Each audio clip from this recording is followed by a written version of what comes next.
प्रभु श्री राम दरबार लगा हुआ था। हनुमान जी भक्ति में, सेवा में इतने व्यस्त थे कि उन्हें ध्यान नहीं रहा कि प्रभु के जो गुरु जी हैं वशिष्ठ जी, वो दरबार में पधारे। उन्होंने सम्मान नहीं किया गुरु वशिष्ठ जी का, और इस बात से गुरु वशिष्ठ क्रोधित हो गए।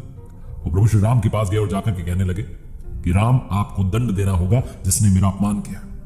राम जी कहने लगे कि बताइए किसको दंड देना।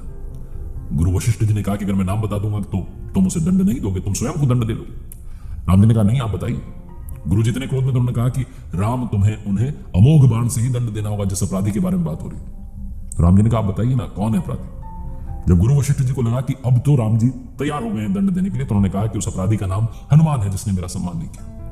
प्रभु श्री राम ने गुरु जी को कह दिया था, गुरु जी की आज्ञा थी, तो उन्होंने माना। उन्होंने कहा कि ठीक है, कल संध्या सरयू के तट पर हनुमान को मैं अमोघ बाण से दंड दूंगा। अमोघ बाण जो कि सबसे शक्तिशाली।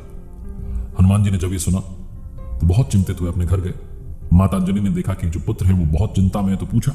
हनुमान जी ने बताया कि मां, मुझे वैसे तो ब्रह्मांड में कोई हरा नहीं सकता, मार नहीं सकता, लेकिन प्रभु श्री राम अपने बाण से मुझे दंड देने जा रहे हैं, अब सब समाप्त होने वाला है। माता अंजलि ने जब सुना कि पवन पुत्र जो है वो चिंता में है, पवन सुत हनुमान अतुलित बल धामा, जिनका जो बल है वो जिसकी तुलना नहीं की जा सकती, तो माता अंजलि ने उन्हें याद दिलाया कि बेटा याद करो, मुझे भगवान शिव जी ने एक मंत्र दिया जो मैंने तुम्हें जन्म के समय घुट्टी में पिलाया, जिस मंत्र के बल पर तुम्हारा प्रताप पूरा विश्व जानता है, उस मंत्र का नाम है राम।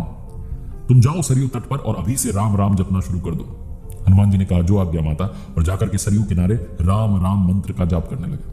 अगली संध्या में प्रभु अपने दरबार के साथ में वहां पधारे और अमोघ बाण से, जैसे की बात हुई थी, गुरु जी का आदेश था, वो आज्ञा मानने के लिए अमोघ बाण चलाया, लेकिन हनुमान जी पर उसका कोई असर नहीं हुआ। गुरु वशिष्ठ जी को लगा कि शायद राम जी जो है वो दंड सही से दे नहीं रहे, तो उन्होंने कहा आप क्या कर रहे हो, आपकी शक्ति क्यों जो है इस्तेमाल में नहीं आ पा रही, प्रयोग नहीं हो पा रही, उसका असर नहीं दिख रहा। तो राम जी ने कहा कि हनुमान जी एक मंत्र का जाप कर रहे हैं और उसी की वजह से अमोघ बाण भी असर नहीं दिखा रहा। गुरु वशिष्ठ जी ने पूछा मंत्र क्या है, तो राम जी ने कहा वो राम राम जप रहे हैं। गुरु वशिष्ठ जी ने प्रणाम किया और कहा कि दरबार छोड़कर, नगर छोड़कर आश्रम में जा रहा हूं, मैं भी राम राम ही जपूंगा, इसकी महिमा राम से भी बढ़कर है, राम से बड़ा राम का नाम इसीलिए कहा गया है, वो नाम जो पत्थर पर लिखा हो तो पत्थर तैर जाए। बस प्रभु की महिमा बताती हुई छोटी सी कथा जो है, प्रसंग जो है, मैंने आपको सुनाया।